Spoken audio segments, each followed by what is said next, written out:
अस्सलामु अलैकुम वरहमतुल्लाहि वबरकातुह। अल्हम्दुलिल्लाहि रब्बिल आलमीन वस्सलातु वस्सलामु अला सय्यिदिल अंबियाइ वल मुरसलीन व अला आलिहि व अस्हाबिहि अजमाइन व मन तबिअहुम बि इहसानिन इला यौमिद्दीन। अम्मा बाद, क़ाल अल्लाहु तबारक व तआला फ़िल क़ुरआनिल मजीद वल फ़ुरक़ानिल हमीद।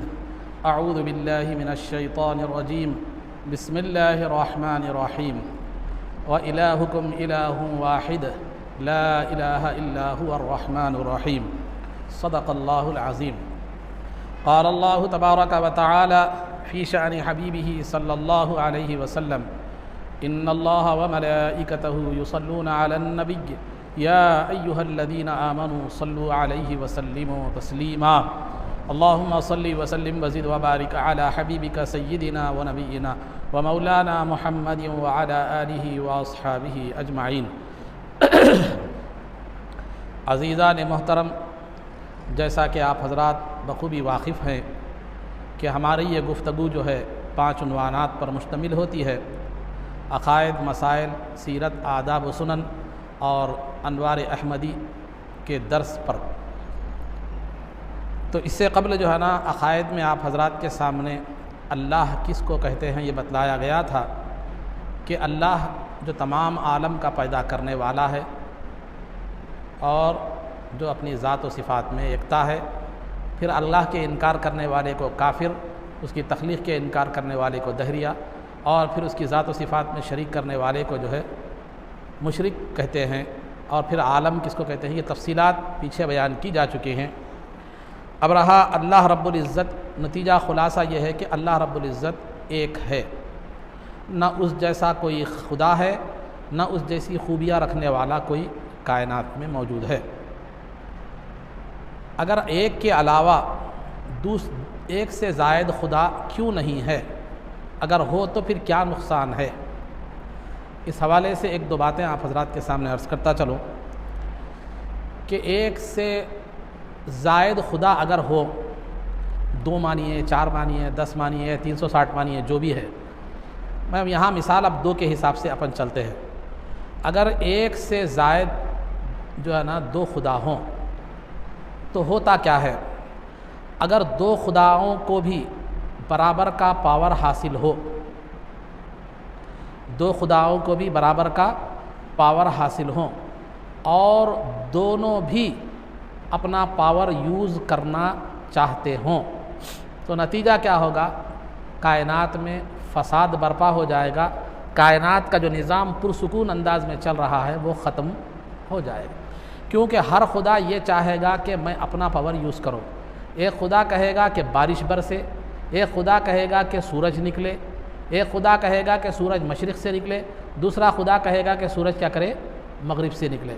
इस तरह जब 2 खुदा बराबर अपना पावर यूज़ करे तो फिर जो है ना कायनात का निज़ाम बिगड़ जाएगा और कायनात का निज़ाम ख़राब हो जाएगा और दुनिया क्या हो जाएगी, बर्बाद हो जाएगी।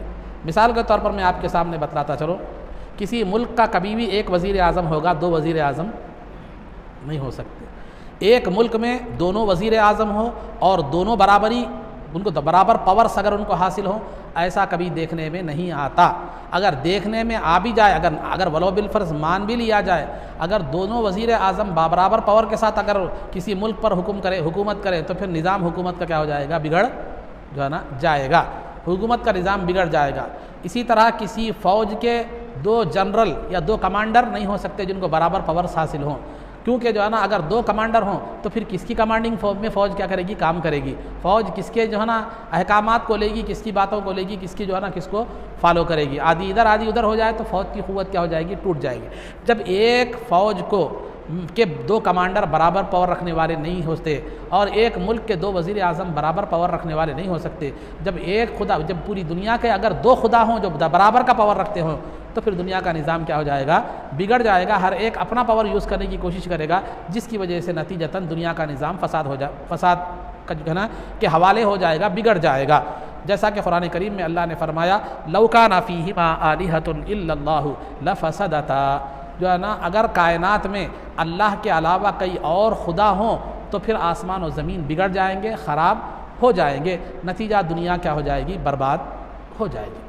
एक आम मिसाल मैं आपके सामने देखता हूँ। एक मस्जिद की एक कमेटी है, अगर कमेटी के दो अफराद दो हिस्सों में बढ़ जाएँ, एक बोलते हैं कि ये तामीर करो, एक बोलते हैं कि तामीर मत करो, वो मामला वहीं पर झगड़े का शिकार होकर क्या हो जाएगा, रह जाएगा। ना कभी तामीर होगी, ना क्या है कोई काम होगा। तो इस तरह निज़ाम क्या हो जाएगा, ख़राब हो जाएगा। तो ये कब की बात है निज़ाम ख़राब होने की, अगर दोनों खुदा हों और दोनों भी अपना पावर यूज़ करने की कोशिश कर रहे हों। नहीं, अगर दोनों खुदा क्या कर रहे हैं, मिलकर अगर दुनिया चलाना चाह रहे हैं, दोनों खुदा मिलकर क्या करना चाह रहे हैं, दुनिया के एक हिस्से का काम ये चला रहा है, वो एक हिस्से का काम तू चला ले भाई, हम दोनों मिलकर क्या करेंगे, इत्तेफाक से क्या करेंगे, दुनिया चलाएंगे। जैसा मखलूत हुकूमतें हमारे पास होती है, जो है ना, कई दो पार्टियां मिलकर क्या होती हैं, एक हुकूमत क्या करती है, चलाती है। तो तू एक दुनिया का एक निज़ाम चला दे, एक निज़ाम मैं चलाऊँगा। अगर दोनों मिलकर मुआफ़क़त में क्या करें मालूम है, दुनिया चलाएँ, तो इसका मतलब ये होगा कि एक किसी भी दोनों में से किसी एक खुदा में ये ताकत नहीं है कि वो पूरा मिलकर एक अकेला पूरी दुनिया को क्या कर सके, चला सके, उसमें ताकत नहीं है। तो जो है ना, एक खुदा का जो खुदा पूरी दुनिया को अकेला नहीं चला सकता, वो आजिज़ है, और जो आजिज़ है वो खुदा बनने की सलाहियत नहीं रखता।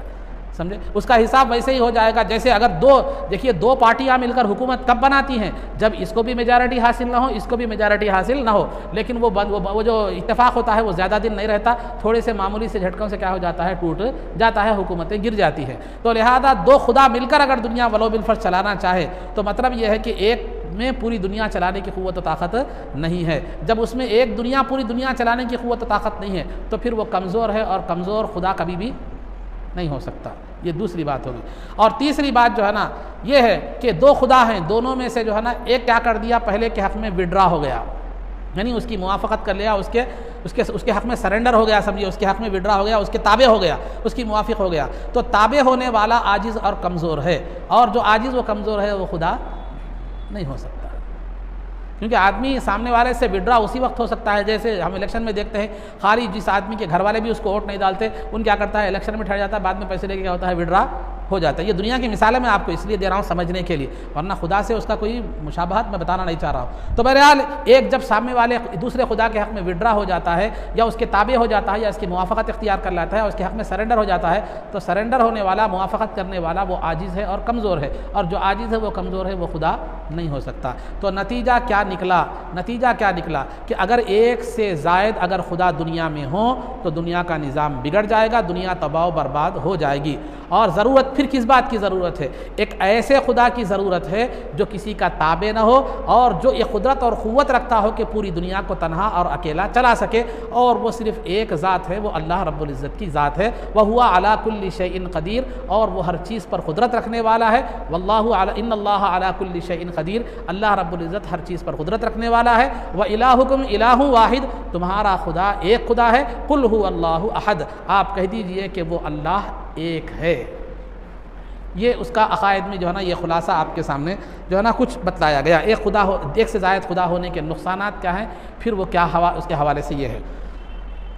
अब रहा दूसरी बात, सीरत में जो है ना, आप हज़रात के सामने रसूल पाक सल्लल्लाहु अलैहि वसल्लम की सीरत में ये बात बतलाई गई थी कि सरकार के दादा का नाम अब्दुल मुत्तलिब है, और ख़ास दादियाँ तो 6 थीं, ख़ास दादी का नाम फ़ातिमा बिनते अम्र है, और फिर आपके पूरी तमाम दादियों से 10 चचा और 6 फूफियाँ थी।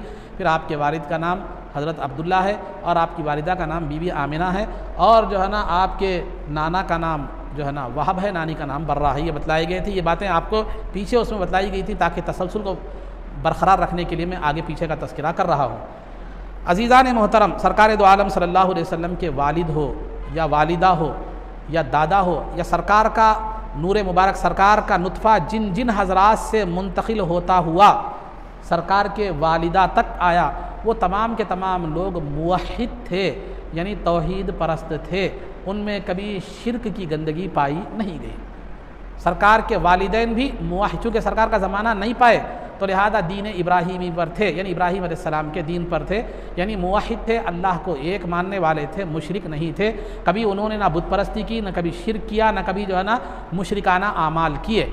हाँ, बाज़ रिवायतों में ये बात मिलती है कि सरकार ने कहा कि मेरे वालिदैन जहन्नम में हैं, ये अल्फाज इस तरह के रिवायतें मिलती हैं, लेकिन वो रिवायतों में कलाम है और उसमें कई तरह से मुहद्दिसीन ने जो है ना कलाम किया है। और कुरान करीम की आयत में खुद सरकार ने अल्लाह रब्बुल इज़्ज़त ने फरमाया वतक़ल्लुबका फ़िस्साजिदीन, हमने आपको सजदा करने वालों में मुंतकिल फरमाया है।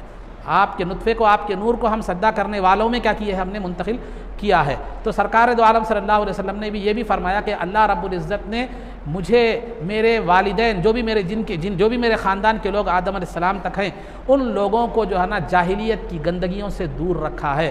तो जाहिलियत की गंदगियों में एक ज़िना भी था, दूसरा शिरक भी था। तो अल्लाह ने सरकार का नूर जहाँ जहाँ मुंतकिल फरमाया, वहाँ वहाँ पाकीज़ा लोग थे, वो तौहीद परस्त थे, उन्होंने शिरक व कुफ्र कभी भी जो है ना नहीं किया। ख़ास तौर पर आपके वालिदैन से कभी शिरक का सबूत मिलता नहीं है। बस वो एक रिवायत जो सरकार की है कि जो है ना कि मैंने अपने वालिदैन से क्या किया मालूम है, वालिदैन मेरे दोज़ख में हैं, उन दोनों दोज़ख में है, एक रिवायत मिलती है, लेकिन वो रिवायत में जो है ना कलाम भी है और उस रिवायत में जो है ना मुहद्दिसीन की तरफ से कुछ एतराज़ात भी है। दूसरी रिवायत ये भी मिलती है कि सरकार दो आलम सल्लल्लाहु अलैहि वसल्लम ने अपने वालिदैन को जो है ना मज़ार से उठाया और कलमा पढ़ाया। ये कोई बईद बात भी जो है ना नहीं है, क्योंकि बनी इसराइल का क़िस्सा जो है ना मूसा अलैहिस्सलाम का क़िस्सा था, कुरान में मौजूद है कि एक भाई को जो है ना क़त्ल कर दिया गया, तो क़ातिल कौन है मालूम नहीं हो रहा था। तो मूसा अलैहिस्सलाम ने अल्लाह की बताने पर, इरशाद पर जो है ना मूसा अलैहिस्सलाम ने कहा एक गाय ज़ुबा करो, उसका गोश्त मार दो, तो क़ातिल उठकर बोल देगा कि मक़तूल उठकर जो है ना बोल देगा कि क़ातिल कौन है। तो मूसा अलैहिस्सलाम ने जो है ना के हुक्म पर उन लोगों ने गाय ज़ुबा की और वो जो है ना बछड़े को, उसका मुर्दे को गोश्त मारा, उठकर बोल दिया कि मेरे चचेरे भाइयों ने मुझे क्या किया है, कत्ल किया है। और ईसा अलैहिस्सलाम ने जो है ना इसका ज़िक्र कुरान में है, वईद क़तलतुम नफ़्सन फ़द्दारअतुम फ़ीहा वल्लाहु मुख़रिजुम मा कुंतुम तक्तुमून। और दूसरा क्या है, सरकार ईसा अलैहिस्सलाम का भी यह है ना वो उह्यिल मौता बिइज़्निल्लाह, ईसा अलैहिस्सलाम कई मुर्दों को अल्लाह के हुक्म से उन्होंने क्या कर दिया था, ज़िंदा कर दिया था। वो तो ईसा अलैहिस्सलाम की बड़ी बात थी। ईसा अलैहिस्सलाम के ख़ासिदीन भी एक मरतबा एक गाँव में गए थे जिसको क़रिया अंताकिया कहा जाता है। तो वहाँ पर एक बच्चा जो है ना कई दिनों से मरा हुआ था, वो जो है ना क़ब्र में मदफून हो चुका था। तो उन्होंने हुक्म दिया तो वो बच्चा ज़िंदा हो गया। जब जो है ना वो बच्चा ज़िंदा हो गया और उसने जो है ना वो तमाम ख़बर के अहवाल वगैरह की जो है ना कुफ्र पर मरने की वजह से जो ख़बर की हालात हैं वो बयान किया। तो इस तरह कुरान करीम में बहुत से मूसा अलैहिस्सलाम के मुर्दों के ज़िक्र करने का ज़िक्र, ईसा अलैहिस्सलाम के मुर्दों को ज़िंदा करने का ज़िक्र, फिर ईसा अलैहिस्सलाम के ख़ासिद जो थे, मुबल्लिगीन जो गए थे, वो नबी नहीं थे, वो ख़ासिद थे, वो वली थे, उनके ज़िंदा करने का ज़िक्र भी मिलता है। अगर सरकार इन हालात के, इन वाक़ियात के पेश नज़र सरकार ने अपने वालिदैन को दोबारा ज़िंदा किया और कलिमा पढ़ाया तो ये भी कोई बईद बात जो नहीं है। खैर ये एक तफसीली बहस है, लेकिन आपको जहन में ये रखना है कि सरकार के वालिदैन हो या दादा हो या सरकार की नस्ल जिनसे चली है, उन लोगों में शिर्क व कुफ्र और ज़िनाकारी से जो है ना वो लोग, अल्लाह ने उनको पाक जो है ना रखा है। तो बहरहाल अज़ीज़ान मोहतरम, खुलासा गुफ्तगू ये है कि अब जो है ना सरकार के वालिदैन का ज़िक्र और दादा वगैरह जो भी थे उनके हवाले से, अब जो है ना सरकार के वालिद का निकाह और फिर जो है ना कुछ हालात आपके सामने बयान किए जाएंगे कि जो है ना आपको तो ये बात मालूम है, आप इस बात से वाकिफ़ हैं कि ज़मज़म का कुआँ जो निकला ज़मीन से वो इस्माईल अलैहिस्सलाम के बचपन का वाक़िया है। उसमें दो रिवायतें हैं कि इस्माईल अलैहिस्सलाम के पैरों की रगड़ से क्या हो गया, ज़मज़म का कुआँ निकला। एक तो इस्माईल अलैहिस्सलाम जब प्यास से तड़प रहे थे तो जिब्रील अलैहिस्सलाम ने पर मारा तो उससे भी ज़मज़म का कुआँ निकला। बहरहाल ज़मज़म का कुआँ उस वक्त से जारी था। उस पानी को देख कर एक क़बीले जुरहुम के लोग, वाक़ियात तफसीली हैं लेकिन मैं इख्तिसार के साथ आ रहा हूँ कि वाक़ियात तफसीली हैं, तो उस पानी को देख कर क़बीले जुरहुम के लोग वहाँ पर जमा हो गए, वहाँ कबीला आबाद हुआ। उसी कबीले की लड़की से हज़रत इस्माईल अलैहिस्सलाम की जो है ना शादी हुई, निकाह हुआ। बाद में वो कबीला सरकश हो गया और उन्होंने कुफ्र और शिर्क को जो है ना इख्तियार किया और फसाद बर्पा करने लगे। तो अहले अरब ने क्या कर दिया, उस कबीले को क्या कर दिया, वहाँ से भगा दिया। तो जब वो भागने लगे तो भागते भागते उन्होंने ज़मज़म के कुएँ को बंद कर दिया, बंद करके ज़मीन के बराबर कर दिया और वहाँ जो है ना बुतों के नाम पर जो जानवर ज़ुबा किए जाते थे उनकी कुर्बानगाह बना दी। कुर्बानी की जगह क्या कर दी, जो है ना बना कर दी। इस तौर पर जो है ना वो कुर्बानी की जगह बना दी और वो इस तौर पर ज़मज़म का कुएँ का नामो निशान ख़त्म हो गया कि समझ में भी नहीं आ रहा था कि ज़मज़म का कुआँ कहाँ है। तो लिहाजा हज़रत अब्दुल मुत्तलिब को जो है ना 3 मरतबा 3 दिन मुसलसल ख्वाब आया जिसमें कहा गया कि इहफिर बर्रा इहफिर ताबह, जो है ना ज़मज़म के कुएँ के मुख्तलिफ नाम लेकर बतलाया जा रहा था कि जो है ना ताबह को खोदो, जो है ना बर्रा को खोदो। ये बर्रा या ताबा ये जो है ये ज़मज़म के कुएँ के नाम है। तो 3 दिन मुसलसल ख्वाब आपको बतलाया गया और फिर जो है ना आपको निशानदही की गई कि ज़मज़म का कुआँ यहाँ है। तो जब आप खोदने के लिए, उस वक्त आपके एक साहिबजादे सबसे बड़े साहिबजादे थे, मैंने जिनका नाम हारिस बतलाया है, तो सबसे बड़े साहिबजादे थे। जब खोदने के लिए आपने कौम के लोगों की मदद तलब की, क्योंकि आप काबे के मुतवल्ली थे और काबे के ज़िम्मेदार थे, इंतज़ामात आपके हाथ में थे, तो लिहाजा कौम के लोगों को आपने बुलाया। तो चूँकि वो बुतों की कुर्बान गाह थी, तो कौम के लोग डरने लगे वहाँ पर खोदने के लिए, क्योंकि जो है ना वो लोग ये समझे कि हमारे बुतों की कुर्बान गाह को अगर हम खोदेंगे तो बुत नाराज़ हो जाएंगे, कहीं हम पर अजाब ना हो जाए। तो कौम ने साथ देने का इरादा नहीं किया, कौम ने आपको बेयार मददगार छोड़ दिया। तो हज़रत अब्दुल मुत्तलिब को उस वक्त बहुत अफराद की कमी महसूस हुई, सिर्फ एक बेटा था, कुआं खोदना था। तो लिहाजा आपने उस वक्त मन्नत मानी अल्लाह से कि अगर मेरे 10 बेटे होंगे तो उनमें से एक को क्या कर दूंगा, मैं अल्लाह के लिए कुर्बान कर दूंगा। चुनाचे बहरहाल बेटे के साथ मिलकर आपने कुआं खोदा, कुआं जारी हो गया। फिर उसके बाद आपने हौज़ बनाए वगैरह बनाए, हुज्जाज के लिए पानी का इंतज़ाम किया वगैरह वगैरह, वो एक तफसीली वाक़ियात है। बहरहाल वो एक अरसा गुजर गया। एक अरसा गुजरने के बाद एक मरतबा आप आराम फरमा रहे थे अब्दुल मुत्तलिब, तो आपके ख्वाब में आकर कहने वाले ने कहा, औफ़ी बिनदरिक, अपनी मन्नत पूरी करो, मन्नत पूरी करो। चुनाचे मन्नत के हिसाब से कुर्बान जिनको करना था वो हज़रत अब्दुल्ला थे, तो मन्नत पूरी करो, तो मन्नत पूरी करो। तो हज़रत अब्दुल मुत्तलिब जो है ना ख्वाब से बेदार हुए और हज़रत अब्दुल्ला रज़ी अल्लाह तआला अन्हु को लेकर उस कुर्बान करने के लिए चलने लगे। तो जो है ना बहनें, चूँकि 6 बेटियाँ थी अब्दुल मुत्तलिब, 6 फूफियाँ थी, तो बहन ये आप बड़े हसीन व जमील, बड़े खूबसूरत भी थे और सबके चहीते और लाडले भी थे। तो जो है ना सब ने रोआ रोड शुरू कर दिया और कुर्बान करने से रोक दिया अब्दुल मुत्तलिब को। जब रोआ रोड बहुत ज़्यादा बढ़ गई और लोगों का जो है ना इसरार बहुत बढ़ गया कि आप कुर्बान न करें, तो फिर ये एक तय पाया कि ठीक है क्या करना चाहिए। तो एक तय पाया कि जो है ना एक तरफ हज़रत अब्दुल्ला रज़ी अल्लाह तआला अन्हु का नाम रखा जाए और एक तरफ जो है ना 100 ऊँट क्या कर दिए, 10 ऊँट क्या कर दिए जाए उसके मुकाबले में, उनके मुकाबले में रख दिए जाए। क्योंकि उस ज़माने में 10 ऊँटों की, आदमी की जान की कीमत 10 ऊँट थे। आदमी की जान की कीमत क्या थे, 10 ऊँट थे। तो एक तरफ आपका एक नाम रखा गया, एक तरफ क्या किया गया, मतलब 10 ऊँट रखे गए। खुरा निकाला गया तो हज़रत अब्दुल्ला का नाम ही निकला। फिर 10 ऊँट और बढ़ाए गए तो खुरा निकाला गया तो फिर अब्दुल्ला ही का नाम निकला, हज़रत अब्दुल्ला का नाम निकला। इस तरह 100 ऊँट तक जो है ना 90 ऊँट तक आपका नाम निकला। फिर उसके बाद एक तरफ 100 ऊँट रखे गए, एक तरफ हज़रत अब्दुल्ला का नाम रखा गया। तो फिर जो है ना उस वक्त 100 ऊँट जो है ना का नाम निकला। तो आपकी जान के बदले में 100 ऊँट ज़ुबा किए गए। उस वक्त से एक आदमी की कीमत 100 ऊँट करार पाए और इस्लाम ने, शरीयत इस्लामिया ने भी अब्दुल मुत्तलिब के इस मामले को जारी रखा कि इंसानी जान की कीमत 100 ऊँट करार दिए गए। इंसानी जान की कीमत क्या है, 100 ऊँट करार दी गई। ये एक वाक़िया नहीं बल्कि हज़रत अब्दुल मुत्तलिब के कई जो है ना तालीमात थी जिनकी तायीद आगे कुरान और हदीस ने की। चुनाचे आप अपने बेटों को जो है ना ये हुक्म देते थे कि बेटा कभी भी फसाद मत करना, कभी भी जुल्म मत करना, कभी भी जो है ना ज़िना मत करना, कभी भी शराब मत पीना, कभी भी जो है ना अगर कोई चोरी करे तो उसका हाथ काट देना, कोई ज़िना करे तो उसको कोड़े मार देना। और ये 100 ऊँट की जो कुर्बानी का मामला है, ये तमाम के तमाम आगे चलकर जब सरकार ने ऐलान नबूवत फरमाया, कुरान नाज़िल हुए, अहादीस में इन्हीं अहकामात को, इन्हीं बातों को बरकरार रखा गया। तो आगे चलकर अब्दुल मुत्तलिब की जो नसीहतें थी वो आगे चलकर कुरान और शरीयत के जो है ना अहकाम बन गए। तो बहरहाल ये कुर्बानी का जब वाक़िया पेश आया, उसके बाद हज़रत अब्दुल्ला रज़ी अल्लाह तआला अन्हु का चेहरा नूर मोहम्मदी सल्लल्लाहु अलैहि वसल्लम से चमकने लगा।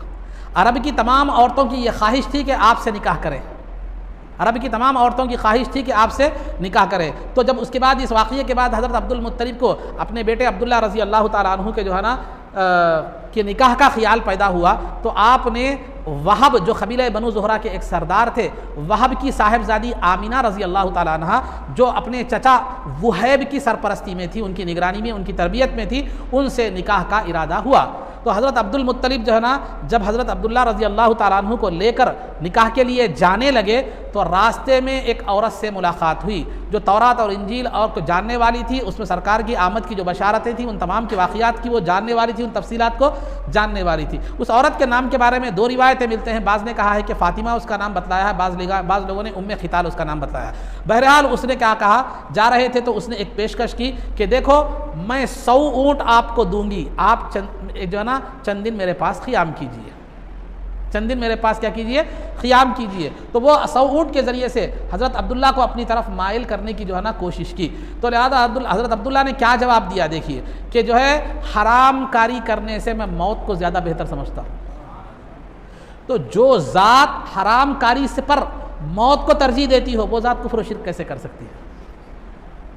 तो लिहाजा बहरहाल आप चले गए। बीबी आमिना से जो है ना निकाह, आपका निकाह हुआ। बीबी आमिना रज़ी अल्लाह ताला अन्हा जिनके वालिद का नाम वहब था, उनसे आपका निकाह हुआ। और बीबी आमिना के चचा की जो बेटी थी जिनका नाम हाला था, चचा का नाम वुहैब था, तो हाला से जो है ना आपके दादा अब्दुल मुत्तलिब का ने निकाह फरमाया। तो एक ही महफिल में दादा और पोतरे का निकाह हुआ।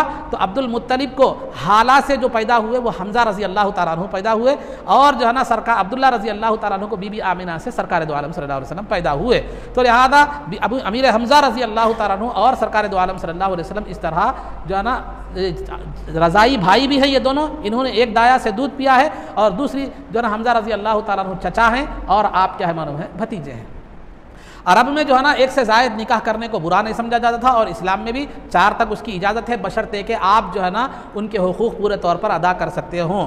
जो है ना जिस्मानी और मानवी हुकूक़ पूरे तौर पर क्या कर सकते हो, आप अदा कर सकते हो। नहीं हाथ नहीं हो रहा 4 कर लेने में तो शरीयत इसकी इजाज़त जो है ना नहीं देती। आजकल बहुत बड़े नौजवान एक उपालने हाथ नहीं हो रहा, मगर क्या करते हैं 2, 3, 4 की बात कर रहे हैं। ये जो है ना नहार पेट आशिकी बोलते हैं उसको, नहार पेट जो है ना शौक़ी है। तो ये गलत है। इस्लाम कहता है कि अगर आप इस्तिताअत कर सकते हैं, कुदरत रखते हैं उनके हुकूक़ अदा करने की, तो आपको 4 तक जो है ना इजाज़त है। और इस्लाम में जो है ना उम्र की क़ैद नहीं है, बल्कि बालिग होने के बाद क्या कर सकते हैं, आप निकाह कर सकते हैं। और लड़की छोटी उम्र की हो, शौहर बड़ी उम्र का हो, लेकिन अगर वो हुकूक़ अदा कर सकता है तो इस्लाम में जो है ना उसकी जो है ना इजाज़त है। तो लिहाजा अब हमारे पास मिजाज जो है ना अलग हो गया कि दूसरी शादी करना हमारे पास एक बहुत बड़ा मायूब यहाँ का माहौल है, यहाँ का जो है ना ये है, तो वो बहुत जो है ना मसला बन गया है वो। और बड़ी उम्र छोटी उम्र का भी बहुत लिहाज रखा जाता है। अगरचे के सामने दूल्हा बड़ा रहा, पैसे वाला रहा, फुल पैसे वाला रहा, तो वह छोटी बड़ी उम्र कुछ भी नहीं देखी जाती। नॉर्मल हालात में क्या है, उम्र बहुत देखी जाती है, छोटी बड़ी उम्र का बहुत लिहाज रखा जाता है। वरना क्या कर रहे हैं, छोटे छोटे ऐसे भी वाक़यात हैं, बच्चियों को क्या कर दे रहे हैं, बूढ़ों को दे रहे हैं, क्योंकि बैंक बैलेंस अच्छा है, माल अच्छा है, प्रॉपर्टी अच्छी होगी। तो बहरहाल मैं तो ऐसे भी लोगों को देखा है जो है ना बिल्कुल काले भील की तरह है, भिलावे का इसका हाल है, और बच्ची जो है ना चांद की तरह, कौड़ी की तरह गोरी है, लेकिन दोनों को क्या कर दिया, मतलब शादी कर दिए, दोनों में कोई भी मुनासबत जो है ना नहीं है। क्यों? बच्चे के पास बैंक बैलेंस अच्छा है, वेल सेटल्ड है। तो बहरहाल अजीज़ान मोहतरम, ये निकाह हो गया। निकाह होने के बाद जो है ना सरकार दो आलम सल्लल्लाहु अलैहि वसल्लम जो है ना वहीं के वालिद गिरामी अब्दुल्ला रज़ी अल्लाह ताला अन्हु अपने ससुराल में ही 3 दिन रहे। यह अरब का रिवाज था कि जहाँ शादी होती वहीं पर 3 दिन रहा करते थे। तो वहाँ 3 दिन वहीं पर आपने क़ियाम फरमाया। उसके बाद फिर बीबी आमिना रज़ी अल्लाह ताला अन्हा को लेकर वापस जो है ना वापस आ गए। तो वापस आने के बाद एक तिजारत के सिलसिले में हज़रत अब्दुल्ला रज़ी अल्लाह ताला अन्हु को मुल्क शाम जाना हुआ। तो चूँकि उस ज़माने में तिजारत के लिए जो लोग जाते थे वो काफ़िले की शक्ल में जो है ना जाया करते थे। तो काफ़िले की शक्ल में आप तशरीफ़ ले गए। वापसी में जो है ना मदीने मुनव्वरा के क़रीब में जो है ना मदीने मुनव्वरा के क़रीब में आपकी तबीयत बिगड़ गई, और आप मदीने मुनव्वरा ही में ही रुक गए, और काफ़िला वापस आ गया। आकर उसने हज़रत अब्दुल मुत्तलिब से कहा कि अब्दुल्ला रज़ी अल्लाह ताला अन्हु क्या हो गए हैं, बीमार हो गए हैं। लेकिन वहाँ पर आप बीमारी में आपका विसाल भी हो गया, अब्दुल्ला रज़ी अल्लाह ताला अन्हु का विसाल भी हो गया। वहीं पर आप मदीने मुनव्वरा में आप जो है ना मदफून हो गए, वहीं पर आपको सुपुर्द खाक किया गया, वहीं आपके को दफन कर दिया जो है ना गया। बाद में हज़रत अब्दुल मुत्तलिब ने बीमारी का सुनकर अपने बड़े बेटे हारिस को जब भेजा, तो जो है ना हज़रत अब्दुल्ला का इंतकाल भी हो चुका था, आपकी तदफीन भी क्या हो चुकी थी। इस वाक़या जो है ना जाँ कना, इस जो है ना दर्द अलम वाले वाक़ये को सुनकर बीबी आमिना ने बड़ी हिम्मत अफजाई का मुजाहरा किया, और आपने अपने आप को बहुत ज़्यादा संभाला। क्योंकि जो है ना उस वक्त नबी पाक सल्लल्लाहु अलैहि वसल्लम की वो 2 महीने की हामिला थी। सरफार दौरान उस वक्त जो है ना हज़रत अब्दुल्ला रज़ी अल्लाह ताला अन्हु की उम्र उस वक्त जो है ना बक़ौल सहीह 18 साल की थी, और जो है ना सरकार दो आलम सल्लल्लाहु अलैहि वसल्लम उस वक्त अपनी वालिद मोहतरमा के पेट में थे, और 2 महीने का जो है ना हमल था जिस वक्त वालिद गिरामी का इंतकाल हुआ। और सरकार दो आलम सल्लल्लाहु अलैहि वसल्लम जब अपनी वालिदा के पेट में पहली मरतबा जब तशरीफ़ लाए, तो वो जो है ना रजब का महीना था, जुमा की शब थी।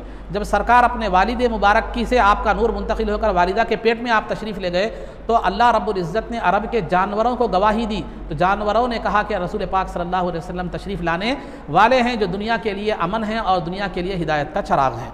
तो बहरहाल तो जो है ना विरासत में जो है अब्दुल्ला रज़ी अल्लाह ताला अन्हु की विरासत में बीबी आमिना को जो तरका मिला, वो उसके बारे में आम जो है ना सीरत निगारों ने ये लिखा है कि एक बांदी थी जिनका नाम बरकाह था, और जो है ना लक़ब उम्मे ऐमन था, और 5 जो है ना आला नस्ल के ऊँट थे, और एक बकरियों का रेवड़ यानी मंदा मिला था।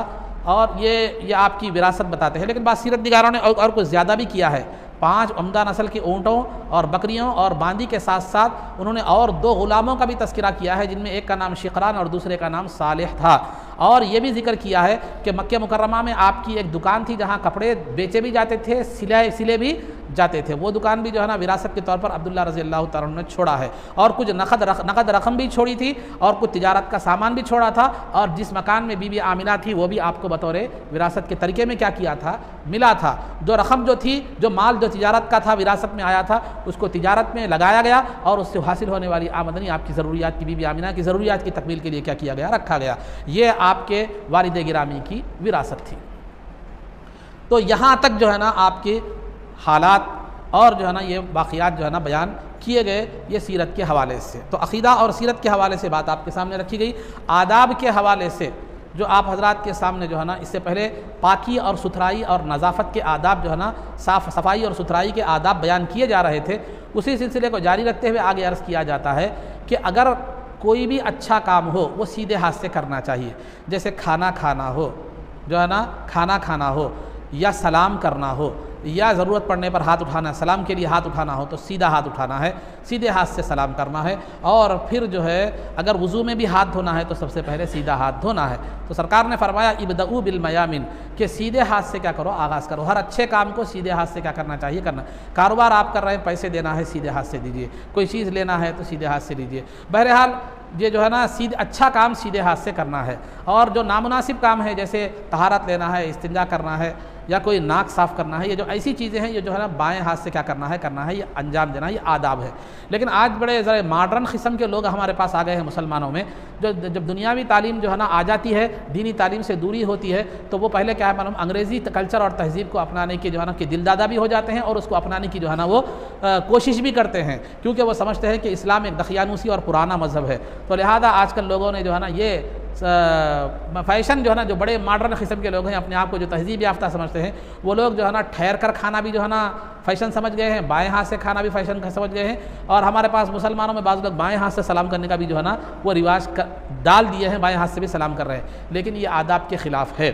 सलाम भी सीधे हाथ से करना चाहिए, खाना भी सीधे जो है ना हाथ से खाना चाहिए। तो बहरहाल एक अदब ये हो गया। दूसरा अदब ये है कि अगर जो है ना आप ज़रूरत खाने में जाएँ, बैतुल खला में जाएँ या तहारत खाने में जाएँ, तो चप्पल पहन कर जाएँ और सर ढाँक कर जाएँ। चप्पल पहन कर जाएँ, सर ढाँक कर जाएँ, और बैतुल खला में दाखिल होने से पहले दुआ पढ़ कर जाएँ। वो दुआएं जाने की क्या है, आने की क्या है, आगे मैं मसाइल के हवाले से बयान करूँगा। ये सिर्फ तहारत के आदाब में बयान कर रहा हूँ, वो आगे ये आएंगी। तो बहरहाल बैतुल खला में या तहारत खाने में आप जा रहे हैं तो नंगे सर न जाएँ, सर ढाँक कर जाएँ और चप्पल पहन कर जो है ना जाएँ। क्योंकि अगर आप बगैर चप्पल पहने के जाएंगे तो वहाँ पेशाब वगैरह अगर आप खून देंगे, नापाक चीज़ खून देंगे, तो नापाक पानी खून देंगे, तो आप जब तक आप नंगे पैर होते आएंगे पूरे जो है ना वो पूरा पानी जब घर में जहाँ जहाँ फिरेंगे वो हिस्सा क्या होता जाएगा, नापाक गंदगी फैलती जो है चली जाएगी। और वो चप्पल जो जूते जो भी हैं उसको बैतुल खला के हद तक छोड़ दें, वो पहनकर घर में पूरा जो है ना फिरें, समझे, पूरा घर में ना फिरे। तो ये चप्पल पहनकर घर में भी फिरना क्या है, ये भी एक फैशन बन गया है, समझे। हाँ, तो अगर मजबूरी है तो एक अलग बात है, लेकिन जो है ना चप्पल कोई अच्छी चीज़ नहीं है जिसको लेकर क्या किया जाए, पूरा घर में क्या किया जाए, फिरा जाए। तो बहरहाल तो ये है, तो बैतुल खला में जाते वक्त सर ढाँक कर जाएं और चप्पल पहन कर जाएं। और तीसरा जो अदब है वो ये है कि जब भी तहारत के लिए आप बैठें, सख्त ज़मीन का इंतखाब न करें बल्कि नरम ज़मीन का इंतखाब करें, क्योंकि जो है ना आपके पेशाब के छींटे क्या करेंगे, अगर ज़मीन सख्त होगी तो उछलेंगे। सरकार दो आलम सल्लल्लाहु अलैहि वसल्लम जब भी तहारत के लिए जाते तो नेज़ा या कोई नोकीली चीज़ लेकर जाते थे। तो तहारत से पहले क्या करते थे, आप ज़मीन अगर सख्त होती तो नरम फरमाया करते थे, उसके बाद क्या करते थे, पेशाब फरमाया करते थे। तो तहारत के लिए अगर आप जाएँ, अगर आजकल तो बैतुल खला वगैरह बने हुए, कभी जंगल में गए कहीं जाएँ तो आप क्या करें मालूम है, सख्त ज़मीन पर जो है ना तहारत से फारिग ना हो, ज़मीन सख्त है तो भी इसको नरम करने की कोशिश करें, या नरम ज़मीन का क्या करें मालूम है, इंतखाब करें। और जो है ना इस अंदाज़ में ना बैठेंगे सामने जगह ऊंची हो और आप तहारत के लिए ना बैठें, क्योंकि जब आप पेशाब करेंगे तो सीधा क्या होगा, वो पेशाब आपके पैरों के नीचे से क्या हो जाएगा, आ जाएगा। गफलत से अगर झोंक निकल जाए तो पूरा पेशाब में आप बैठ जाएंगे। और हवा के रुख के खिलाफ भी ना बैठेंगे, आप पेशाब कर रहे हो, हवा का रुख हो रहा है तो फिर आपका पेशाब आप ही के ऊपर आने के चांसेस हैं। और जहाँ तक हो सके पेशाब जो है ना बैठ कर करें, खड़े होकर ना करें। कोई मजबूरी है, तकलीफ़ है तो खड़े होकर करने की इजाज़त भी है, लेकिन खड़े होकर करने में एक एहतमाल ज़रूर होता है कि पेशाब के छींटे आप पर क्या करते हैं, उछलते हैं। और पेशाब लेने के लिए जो पानी आप इस्तेमाल करते हैं उसके छींटे भी आप पर उछलने के कभी इम्कानात होते हैं। हमारे पास आमतौर पर पैंट बुशर्ट इतना टाइट सिलाते हैं कि बैठ कर तहारत करने जो है ना हमारे पास नहीं आता। तो ऐसे लोग मस्जिदों में क्या करते हैं, ठहर कर पेशाब करते हैं तो वो पेशाब जो WC जो होता है, वो जो जिस पेशाब जहाँ पर करते हैं वो सख्त होता है, चीनी का बना हुआ होता है, तो पेशाब के छींटे भी उछलते हैं। और फिर वो जब तहारत लेते हैं तो वो तहारत का पानी जो है ना नीचे गिर कर क्या होता है, फिर वो उछलता है इनके ऊपर ही। बस औक़ात यहाँ तक भी मामला होता है कि पीछे से जाने वाले पर भी पानी क्या होता है, उछलता है। तो ऐसे हजरात के लिए एहतियाती बात यह है कि वो बैतुल खला में जाकर क्या करें, तहारत से फारिग हों। अगर आपका पैंट टाइट है या आप बैठ नहीं सकते या कोई वजह है जिसकी वजह से आपको खड़े रहना ज़रूरी है, तो फिर उस सूरत में आप बैतुल खला में जाकर तहारत से फारिग हों। वहाँ जो है ना फिर आपका वहाँ मसला आपकी हद तक महदूद रहेगा, दूसरे तो क्या होंगे, उससे महफूज रहेंगे। तो बहरहाल तो बैठने की भी सहूलत हो जाएगी, आप कपड़ा पूरे तौर पर जिस्म से उतार कर बैठ सकेंगे, तहारत के छींटे आप पर नहीं उछलेंगे। तो ये चंद बातें नज़ाफ़त और तहारत के आदाब के हवाले से आप हजरात के सामने बताई गई। अब रहा मसाइल है, मसाइल में जो है ना आज मैंने जो है ना आम तौर पर जो हमारे पास जो मसाइल जो हम जो उलझन का भी शिकार हैं या जिसके बारे में लापरवाही का शिकार है, वो मसाइल का जिक्र मसाइल को मैंने उन्वान बनाया है। सबसे पहला जो उन्वान मेरा है, बच्चे का पेशाब पाक है या नापाक है। फिर दूसरा, बच्चे की ख़ै पाक है या नापाक है। फिर तीसरा, वॉशिंग मशीन में कपड़े धोने का मसला। तो ये जो है ना तीन बातें, इन तीन बातों के हवाले से जो है ना आज बात रखी जाएगी।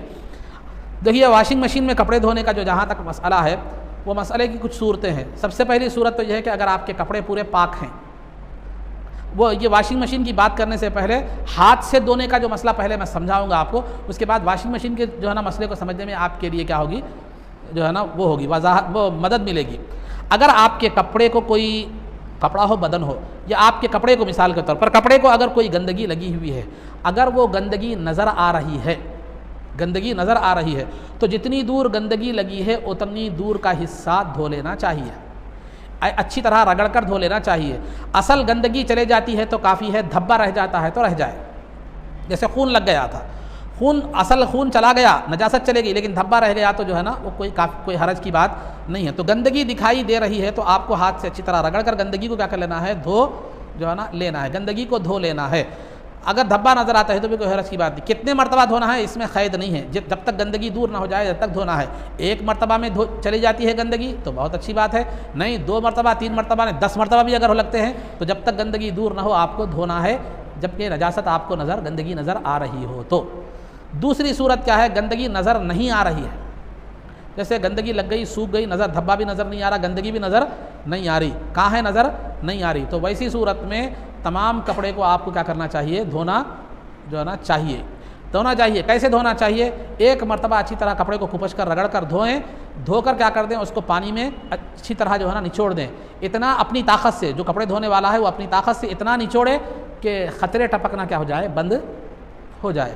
ये एक मरतबा हुआ। फिर दूसरी मरतबा दूसरा पानी ले और फिर उसमें पानी को अच्छी तरह खंगाल कर इतना निचोड़े कि जो है ना वो ख़तरे टपकना क्या हो जाए, बंद हो जाए। फिर तीसरी मरतबा नया पानी ले बकेट में, फिर उसमें कपड़े को डुबाकर इस कदर निचोड़े कि अच्छी तरह डुबाकर अच्छी तरह ये करे और इतना निचोड़े कि पानी के ख़तरे क्या हो जाए, बंद हो जाए। उसके बाद सूखने के लिए उसको डाल दें।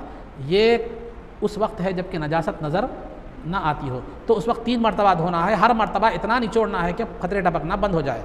अब बसा औक़ात चीज़ ऐसी होती है कि जो निचोड़ नहीं सकते आप, जैसे हसीर है, धो रहे हैं आप, हसीर पर बच्चे पेशाब कर दिए, दिखाई नहीं दे रहा कहाँ है, अब हसीर धो रहे हैं, शतरंजियाँ धो रहे हैं, वो निचोड़ तो नहीं सकते आप। तो ऐसी सूरत में जो चीज़ें निचोड़ नहीं सकता, इंसान की ताकत से बाहर है, तो उसको एक मरतबा धोकर जो है ना सूखने के लिए डाल दें। जब उसके ख़तरे टपकना बंद हो जाए, कच्ची रहे तो रहे लेकिन ख़तरे टपकना बंद हो जाए, तो फिर दोबारा उसको पानी में खंगालें और फिर डालें। फिर जब ख़तरे टपकना बंद हो जाए तो फिर सेबारा यानी तीसरी बार क्या करें, उसको पानी में डालें और अच्छी तरह जो है ना उसको ये कर दें, रगड़े और ख़तरे टपकने बंद होने तक जो है ना फिर उसको डाल दें। तो 3 मरतबा क्या करना है, उसको पानी में डालना है और हर मरतबा ख़तरे टपकना बंद होने तक क्या करना है, उसको रखना है और फिर दोबारा पानी में डालना है। एक मरतबा पानी में धोने के बाद डाल दिए, ख़तरे टपकना बंद हो गया, फिर दूसरी मरतबा धोए, फिर डाल दिए, फिर ख़तरे टपकना बंद हो गया, फिर तीसरी मरतबा धोए, डाल दिए, फिर उसके बाद ख़त्म हो गया मसला।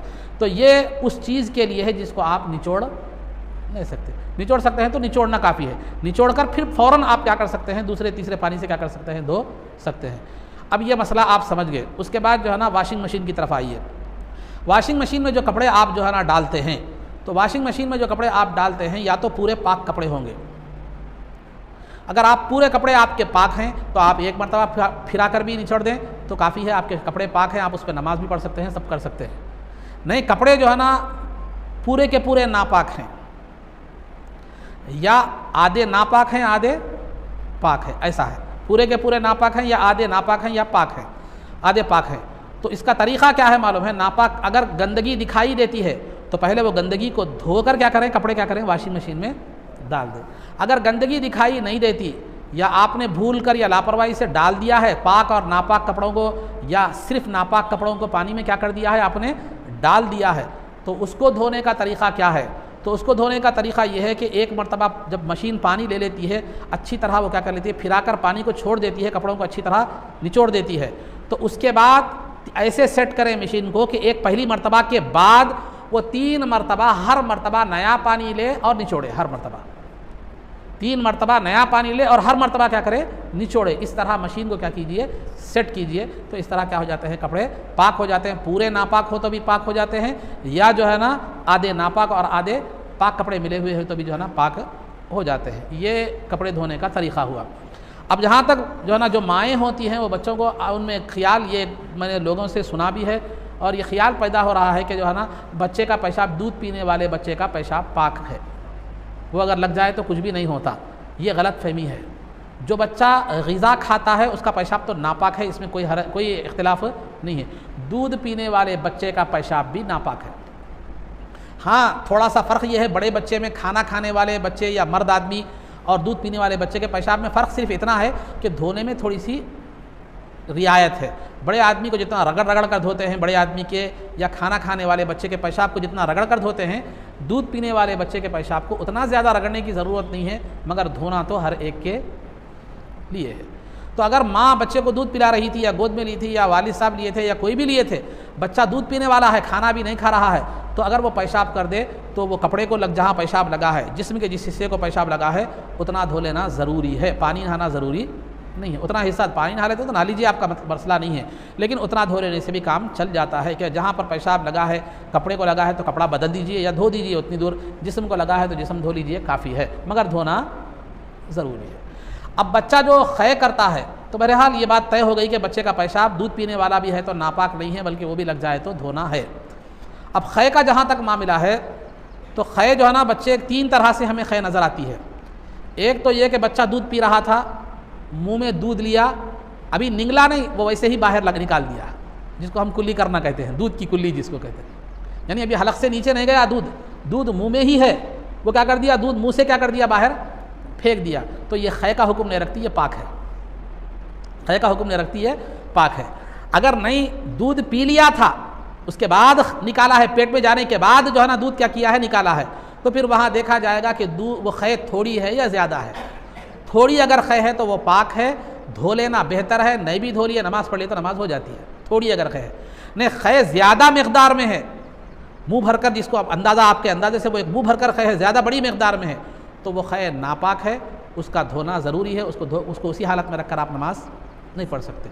इसमें बारीकियाँ और तफसीलात बहुत ज़्यादा हैं, लेकिन मैं आपको मोटे मोटे और एहतियाती जो बातें थी वो आपके सामने, मोहताज जो सूरतें थी आपके सामने मैं क्या है मैंने रख दी है।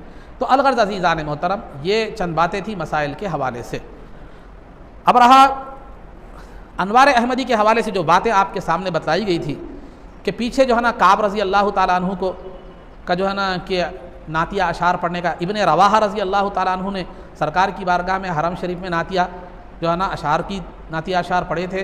काब रज़ी अल्लाह ताला अन्हु ने भी जो है ना नातिया अशार पढ़े थे, और जो है ना सरकार ने उनको क्या की थी, एक चादर बतौर तो इनाम के दी थी। और फिर नाबिगा जादी रज़ी अल्लाह ताला अन्हु ने भी जो है ना क्या की थी, अशार पढ़े थे, और सरकार ने उनके लिए दुआ दी थी कि अल्लाह तुम्हारे मुँह की मोहर यानी चौकड़ा सलामत रखे, तुम्हारे चेहरे की खूबसूरती सलामत रखे। एक मरतबा हज़रत अब्बास, जो सरकार रज़ी के चचा है, अब्बास रज़ी अल्लाह ताला अन्हु ने सरकार की बारगाह में जो है ना इजाज़त तलब की कि या रसूल अल्लाह सल्लल्लाहु अलैहि वसल्लम, जो है ना मैं आपकी शान में कुछ मदहिया नातिया अशार कहना चाहता हूँ। तो सरकार ने फरमाया कि जो है ना पढ़ो, अल्लाह तुम्हारे मुंह की मुहर को, चौकड़े को सलामत रखे, चेहरे की खूबसूरती को सलामत रखे। तो जो है ना अब्बास रज़ी अल्लाह ताला अन्हु ने जो है ना क्या की, अशार पढ़ना शुरू किए। तो वो अशार का मफ़हूम ये था कि या रसूल अल्लाह, आप उस वक्त भी मौजूद थे जब आदम व हव्वा अलैहिस्सलाम जन्नत के दरख्तों के पत्ते अपने जिस्म पर लपेट रहे थे, यानी वतफ़िक़ा यख़सिफ़ानी अलैहिमा मिन वरक़िल जन्नह, कुरान में जिसका जिक्र है।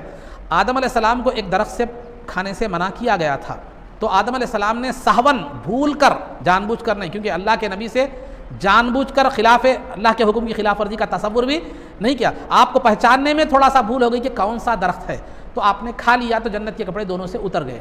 तो आप अपनी सतर को छुपाने के लिए क्या करने लगे, जन्नत के पत्तों को क्या करने लगे, ढांकने लगे, अपने जिस्म को जन्नत के पत्तों से ढांकने लगे। तो उस वक्त भी सरकार मौजूद थे।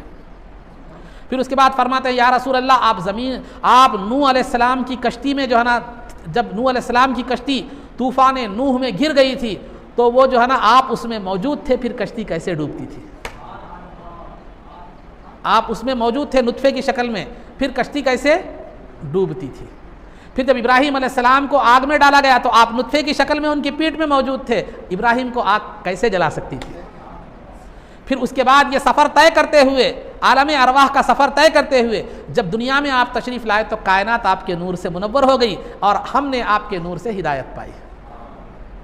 तो ये अशार जो है ना थे हज़रत अब्बास रज़ी अल्लाह ताला अन्हु के, जिन्होंने सरकार दो आलम सल्लल्लाहु अलैहि वसल्लम के सामने जो है ना कहे।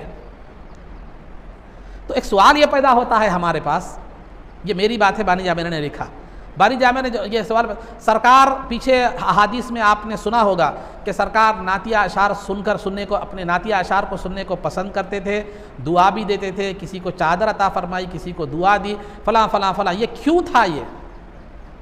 ये क्यों था? ये इसलिए था। आइए बानी जामिया उसके ताल्लुक़ से रिवायतें बयान फरमाते हैं। बानी जामिया जो है ना एक रिवायत तो ये बयान फरमाते हैं कि अल्लाह रब्बुल इज़्ज़त ने फ़अौहल्लाहु इला ईसा, अल्लाह रब्बुल इज़्ज़त ने ईसा अलैहिस्सलाम की तरफ वही की और ये फरमाया कि आमिन बि मुहम्मदिन वमुर उम्मतका आमनु बि मुहम्मदिन औ कमा क़ाल, कि जो है ना आप अपनी उम्मत को, आप सरकार मोहम्मद सल्लल्लाहु अलैहि वसल्लम पर आप भी ईमान लाइए और अपनी उम्मत को भी हुक्म दीजिए कि वो सरकार दो आलम सल्लल्लाहु अलैहि वसल्लम पर क्या करें, ईमान लाएं। अगर जो है ना मोहम्मद सल्लल्लाहु अलैहि वसल्लम ना होते तो ना मैं जन्नत को पैदा करता, ना मैं दोज़ख को पैदा करता। और जब मेरा अर्श पानी पर था, अभी आसमान और ज़मीन की पैदाइश नहीं हुई थी, तो मेरा अर्श पानी पर था, तो एक मर्तबा मेरा अर्श हरकत करने लगा तो उस पर मैंने ला इलाहा इल्लल्लाह मुहम्मदुर रसूलुल्लाह लिख दिया, तो फसकना, वो हरकत करना बंद कर दिया और खामोश हो गया। एक रिवायत ये है। दूसरी रिवायत जो हदीस के अरबी अल्फाज के साथ जो है ना बानी जामिया ने जो लिखी है हवाले के साथ, मैं आपको इससे पहले भी अर्ज कर चुका हूँ, मैं अरबी इबारतें और हवाला इसलिए नहीं बोल रहा हूँ कि बहुत ज़्यादा हो जाएगी देर और आपको उससे कोई फ़ायदा नहीं होगा। जो अहले इल्म ज़ौक़ रखते हैं वो अनवार अहमदी में जाए, सब कुछ मिल जाएगा आपको। और दूसरी रिवायत जो है ना ये बयान की कि अब जो है ना ये मवाहिबुल लदुनिया के हवाले से बयान की कि जिब्रील अमीन एक मरतबा सरकार की बारगाह में आकर अर्ज़ किए कि या रसूल अल्लाह सल्लल्लाहु अलैहि वसल्लम, अगर ए मोहम्मद सल्लल्लाहु अलैहि वसल्लम, अगर मैंने इब्राहीम को अपना खलील और दोस्त बनाया है तो क्या हुआ, मैंने तो आपको अपना हबीब बनाया है, मैंने तो आपको अपना हबीब बनाया है। और हबीब का मर्तबा खलील से ज़्यादा है। उसकी तशरीह क्या है वो आपको मैं बताता था, कभी किसी मौके पर बताऊंगा। इब्राहीम को मैंने अपना खलील और दोस्त बनाया है तो आपको अपना हबीब बनाया है, महबूब बनाया है। अगर आप ना होते तो लौला का लमा खलक़तुद दुनिया, अगर आप ना होते तो मैं दुनिया ही को पैदा न करता। यही जिब्राइल सरकार की बारगाह में आकर अल्लाह का पैगाम सुनाते हुए कहते हैं कि ऐ महबूब, अगर आप न होते तो मैं दुनिया को पैदा न करता। मैंने दुनिया को इसलिए पैदा किया ताकि उनको बतलाऊं कि आपकी बुजुर्गी और आपका मुकाम क्या है, ताकि मैं आपको बतलाऊं कि आपकी दुनिया को बतलाऊं कि आपकी बुजुर्गी और आपका मुकाम क्या है। ये बतलाने के लिए मैंने जो है ना दुनिया को पैदा किया। तो अजीज़ान मोहतरम, तो रसूल पाक सल्लल्लाहु अलैहि वसल्लम को पैदा करने के जहाँ मुख्तलिफ मकासिद हैं कि तालीम उम्मत को देना है, उम्मत की तरबियत करना है और उम्मत आपकी इत्तिबा और पैरवी करे, यह आपका मकसद है। वहीं पर अहम और बुनियादी मकसद रसूल पाक सल्लल्लाहु अलैहि वसल्लम को भेजने का यह है कि दुनिया को आपकी शराफत और बुजुर्गी और आपका मुकाम बताना मकसूद है। दुनिया को आपका मुकाम बताना क्या है मालूम है, मकसूद है। इन अहादीस को रखने के बाद बानिया जामे निज़ामिया इस पर तबसरा करते हुए फरमाते हैं कि अल्लाह ने जब दुनिया को सरकार का मुकाम और मर्तबा और आपकी बुजुर्गी बताने के लिए पैदा किया है तो दुनिया का काम भी यह है कि सरकार की बुजुर्गी बयान करे, सरकार की अजमत बयान करे, सरकार की जो है ना शान बयान करे, अल्लाह रब्बुल इज़्ज़त इससे खुश होता है। क्योंकि जिसने दुनिया को पैदा ही इसलिए किया कि वो सरकार की अजमत को जाने, पहचाने, मुकाम मुस्तफ़ा को पहचाने, जब इसीलिए दुनिया को पैदा किया तो दुनिया का काम यह है कि सरकार की इज्जत और एहतराम करे, सरकार की बुजुर्गी बयान करे और सरकार का जो है ना मुकाम मर्तबा और आपकी नात बयान करे। ये दुनिया वालों का काम है, दुनिया वालों का जो है ना काम है। जैसे मिसाल के तौर पर मैं एक मिसाल समझाता चलूं, एक आलिम है, आलिम की जिम्मेदारी यह है कि वो कौम को अल्लाह के अहकामात से बाखबर करे। तो कौम का काम क्या है? सुन के टाइम पास करके चले जाना नहीं है, बल्कि वो आलिम ने जो अल्लाह के अहकामात बतलाए हैं उस पर अमल करे। तो आलिम का काम बताना है, कौम का काम अमल करना है। तो इसी तरह अल्लाह ने दुनिया को सरकार की अजमत बयान करने के लिए पैदा किया है और दुनिया को इसलिए पैदा किया है कि सरकार की अजमत और बुजुर्गी का इजहार करे। तो दुनिया का काम यह है कि वह सरकार की अजमत और बुजुर्गी को क्या करे? बयान करे। तो सरकार, जब भी सरकार से नातिया अशार पढ़ने की इजाजत तलब की गई तो सरकार ने नऊज़ सुम्मा नऊज़ बिल्लाह अपनी शान के लिए, अपनी जो है ना बड़ाई के लिए नात कहने की इजाजत नहीं दी, बल्कि इसलिए इजाजत दी गई तेरी जिम्मेदारी है नात पढ़ना है, लिहाजा तू अपनी जिम्मेदारी को समझ रहा है, तो लिहाजा अल्लाह तुझे अपनी जिम्मेदारी के समझने पर जो है ना तेरी मुंह की मुहर को सलामत रखे, तुझे जो है ना जिंदगी में खैर और बरकत अता फरमाए। ये दुआ अपनी तारीफ करने पर नहीं थी, मकसद को पहचानने पर थी। तो अजीज़ान मोहतरम, तो ये सरकार की तारीफ, सरकार की अजमत और बुजुर्गी को बताने के लिए जो है ना किया है। तो मुख्तलिफ मकासिद हैं, तालीम भी सरकार को भेजने का मकसद है, तरबियत भी सरकार को भेजने का मकसद है और बुजुर्गी बताने के लिए भी सरकार को भेजने का मकसद है। लेकिन सबसे अव्वल मकसद ताज़ीम और बुजुर्गी को सरकार की पहचाने, उसके बाद तालीम भी लें, तरबियत भी लेंगे तो फ़ायदा होगा। क्योंकि जब तक उस्ताद की अजमत और बुजुर्गी दिल में ना हो तो उस्ताद की तालीम भी फ़ायदा नहीं देगी, तरबियत भी फ़ायदा नहीं देगी। तो अलगर्ज़ अज़ीज़ान मोहतरम, ये जो चंद बातें थी आज मुख्तसर तौर पर मैंने जो है बानी जामिया जो है अलैहि रहमत व रिज़वान की अनवार अहमदी के हवाले से मैंने बातें की है। इंशाअल्लाह फिर दीगर बातें आगे बयान जो है ना की जाएंगी, ये तसलसल जारी रखा जाएगा। अल्लाह रब्बुल इज़्ज़त से दुआ है कि परवरदिगार आलम हमें हक़ कहने, हक़ सुनने और हक़ पर अमल करने की तौफ़ीक़ अता फरमा। ऐ अल्लाह, इस गुफ्तगू के में जो है ना अगर कोई गलती या कोताही हो तो मौला अपने फज़ल करम से सरकार दो आलम सल्लल्लाहु अलैहि वसल्लम के वसीले से उसको माफ़ फरमा और जो है ना अपने दामन रहम करम में उसको जगह अता फरमा। ऐ अल्लाह, इज़्ज़त व आफ़ियत की ज़िंदगी दे और ईमान पर हमारा ख़ातिमा फरमा। रसूल पाक सल्लल्लाहु अलैहि वसल्लम के ख़दमों में हमारा हश्र फरमा। आपकी शफ़ाअत उज़्मा से हमको बहरावर फरमा। आपके दस्त मुबारक से जामे कौसर पीना नसीब फरमा। जन्नत में आपकी ग़ुलामी मइयत और रिफ़ाक़त नसीब फरमा। सल्लल्लाहु तआला वसल्लम अला खैरि खल्क़िही सय्यिदिना मुहम्मदिन व आलिहि व सहबिही अजमईन बिरहमतिका या अरहमर राहिमीन वल्हम्दुलिल्लाह।